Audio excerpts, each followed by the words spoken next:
Topic है experiments on the human being. ठीक है, कल हमने यहाँ तक पढ़ा था, आज स्टार्ट लेंगे। In the end the hypothesis was tested by experiment on the human beings. ठीक है, जो हाइपोथेसिस हम बनाते हैं, ठीक है, जो हमारे पास हाइपोथेसिस आता है फिर इसको फर्दर टेस्ट किया जाता है इंसानों पे या जानवरों पे। तो इन 1989 इटालियन बायोलॉजिस्ट था जो कि जिसने अलाउ किया एनाफिलीज मस्कीटो को कि वो मलेरियल पेशेंट को बाइट करे। ठीक है, अब एनाफिलीज मस्कीटो की किस्म है, ठीक है, उसने क्या किया, बाइट किया मलेरियल पेशेंट को।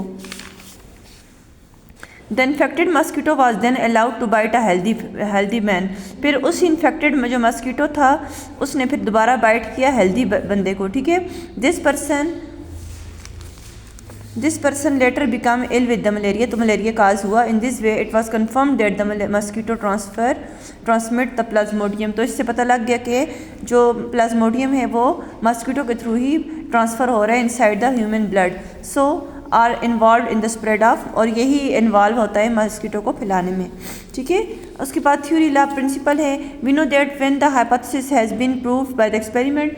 जब हाइपोथेसिस प्रूव हो गया एक्सपेरिमेंट के थ्रू तो साइंटिस्ट जो होते हैं वो और ज़्यादा उस पर एक्सपेरिमेंट्स करते हैं, और जब वो परफेक्टली प्रूव हो जाता है फर्दर एक्सपेरिमेंट से तो साइंटिस्ट जो होते हैं उस हाइपोथेसिस को ज़्यादा डेवलप करते हैं और फिर उन पर टेस्ट एक्सपेरिमेंटली परफॉर्म करते हैं। इफ़ द न्यू हाइपोथेसिस जो बार बार प्रूव हो रहा है तो वो ओरिजिनल हाइपोथेसिस है। ठीक है, वो फिर थ्योरी बन जाती है। थ्योरी जो है उसको फिर मिटाया नहीं जाता, वो ठीक है प्रूव हो की चीज़ आ जाती है आपके पास। साइंटिफिक थ्योरी फिर एक्सप्लेन करते हैं उसको फिनोमेना के साथ।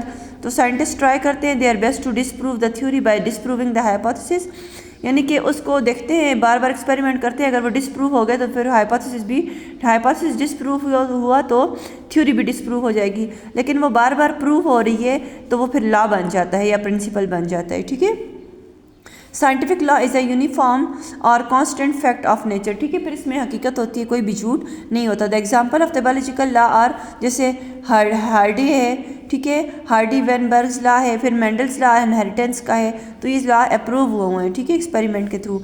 उसके बाद डेटा ऑर्गेनाइज कैसे करते हैं, कहते हैं कि we have studied that the researchers जो होते हैं जो रिसर्च करते हैं, ठीक है, वो कलेक्ट करते हैं, एनालाइज करते हैं डेटा को, इन्फॉर्मेशन लेते हैं मुख्तलिफ फॉर्म में, नंबर की फॉर्म में, डेट्स की फॉर्म में, ठीक है, वैल्यूज़ की फॉर्म में, नेम्स की फॉर्म में।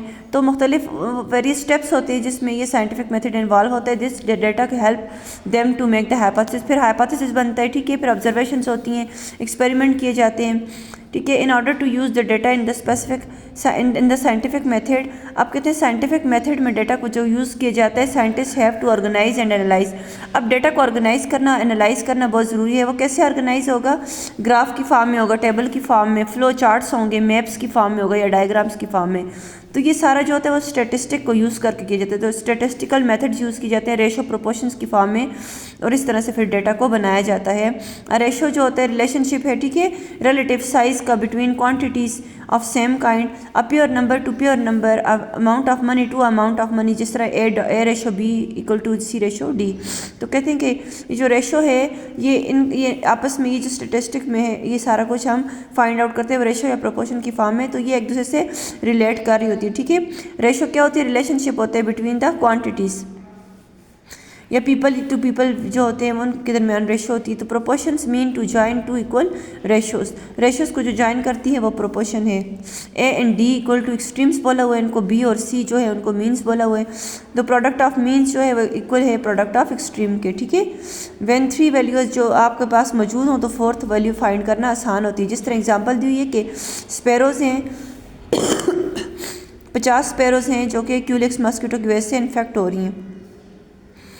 फिर previously in one of his finding, किसी और फाइंडिंग में क्या कहा हुआ है कि 10 में से 6 स्पैरो जो हैं वो मलेरिया की वजह से इन्फेक्ट हो रही हैं जो क्यूलेक्स मस्कीटो कॉज कर रहे हैं। तो प्रोपोर्शन देखें आपके पास a ratio b equal to b ratio c ratio D.